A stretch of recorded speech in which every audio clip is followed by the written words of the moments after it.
Ready. Good. Did that work or did you just have to work this time? It worked. Is it working? Yes.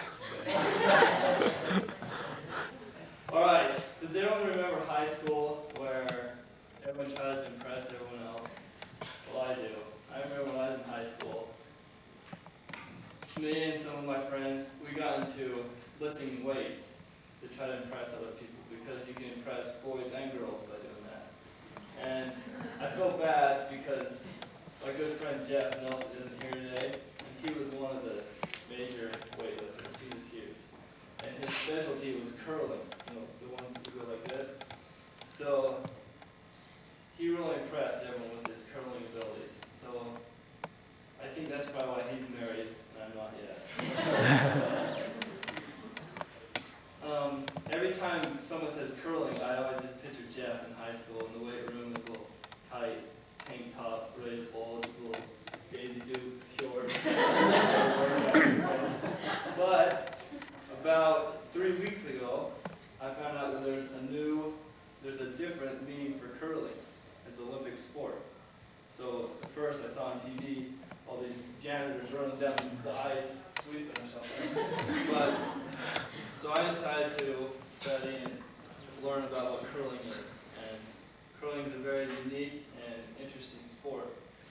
So for those who don't know very much about curling, just kind of imagine it as a few sports together, like golf, bowling, ping pong, hockey, foosball. It's just kind of a lot of sports mixed together.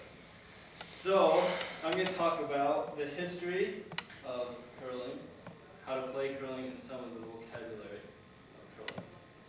So curling was originated in Scotland in the 16th century. So just picture like Braveheart and his buddies after they went and killed a bunch of people or something. When all the water's frozen on the ponds and streams, they just would throw rocks, usually to see how far they can throw them or whatever. And then it evolved into a sport, and then some of the Scottish people came over to Quebec and Canada, and they spread it throughout Canada because of the climate there. They had a lot of ice and stuff.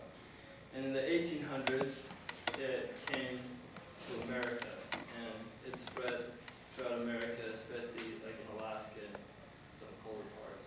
And now in America, there's about 135 curling clubs that you can join and participate. Also, I want to talk about the history of the stone, of the rock they use. And I got this from the Anchorage Curling Club on the internet. I read about it. So first, they just picked up any old rock on the side. Maybe to have corners or it was rough or something. But it evolved to be more round. When they came to Canada, they actually made the stones out of cast iron, out of melted cannonballs. But now it's evolved to, after they had little hand grips, to where they put a handle on, which helps with the accuracy of pushing down the ice. And now all the stones they use are made out of granite. So that's that. Okay? Now, how to play the game. If anyone else is interested, you can look this up on curlingbasics.com. It has some good animated things to help you know. Okay, so this is what it looks like that they play on it. It goes all the way down to the other end and it looks exactly the same. It's about 180 feet long. So there's 2 teams and they each have 4 players. And each of the players gets 2 turns to slide a stone down to the other end. They alternate from each team to the other. And how they get the points is, say the end after they've all done it. It looks like this. And some of the stones go off, and so they don't always end up around here. So if the team with the holes, see right here, this one is the closest to the center. So their team gets points for this, and for each one of these that is closer than the opposing team. So in this situation, they'd only get 1 point because that's closer. So this team gets no points at all. So, for example, if it was like this, then the team with no holes, they would get 3 points. And so they do rounds depending on the league, like Olympic rules and Canadian rules are different. They usually have 8 to 10 rounds where they do that and then figure out the score. Okay, next, from the only book in the UVSC library about curling, I got some vocabulary for you, so I'll just share it with you real quick. The button, that is that, the very center, like the bullseye. Chap and lie, that term is when your rock goes and hits another one out of the way and yours stays there. That's what that is. Skip, that's what they call a coach. An assistant coach is vice skip.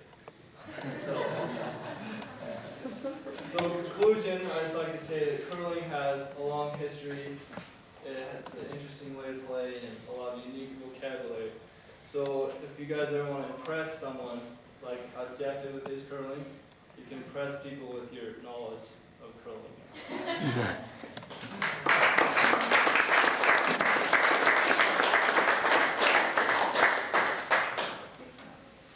619. I never guessed them. Yeah, I well, don't know what he it is. had his back to me at 4.5, so he couldn't see the warning. So that's a When, consequence. bring that back here, oh, bring it back on hand first. So what do you like about it? Like the camera? Yeah. You want me to turn on? You can have a